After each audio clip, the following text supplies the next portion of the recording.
Here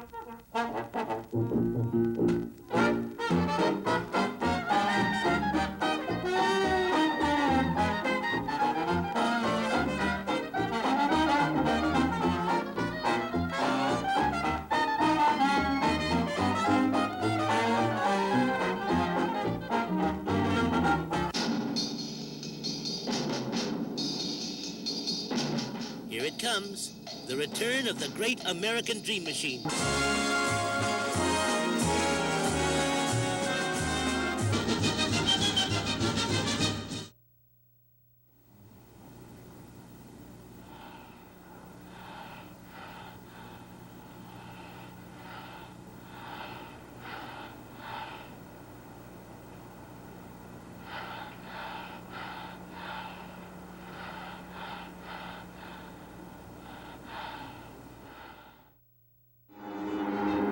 As bombing raids threaten, Chinese officials reach a momentous decision. Evacuate the national treasures in the Palace Museum, supreme symbol of China's glorious past.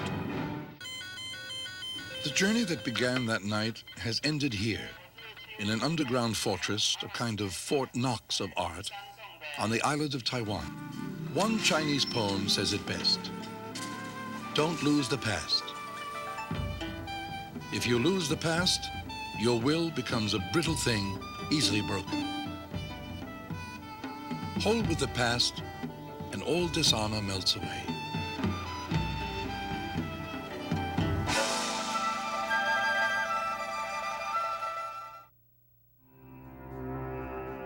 Muslims make up 1/5 of the world's population, but to most Americans, they're a mystery.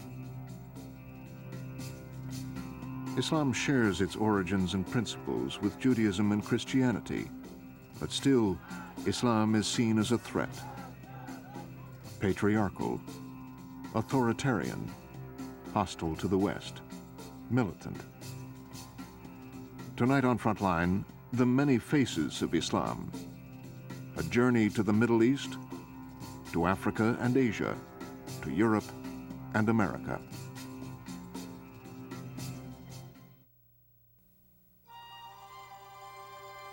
The stories that people have loved and lived by are like a river flowing out of ancient traditions and beliefs, carrying the past into the present and toward the future.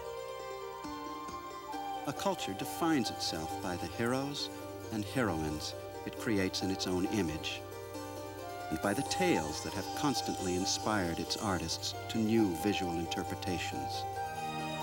These are great tales in Asian art, seen through the eyes and the imagination of artists in India, Indonesia, Korea, and Japan. A creative spirit. In this hour, exploring the creative mind. Featuring a teacher with unusual ways of solving problems, a surgeon who sees patients in a different light, an inventor with a unique understanding of the wind. Visit Japan to discover the creativity of no mind, and Long Island to celebrate creativity with an 80-year-old.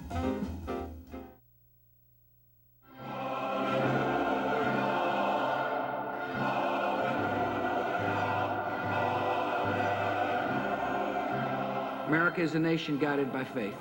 Someone once called us a nation with the soul of a church. This may interest you. 95% of Americans say they believe in God, and I'm one of them.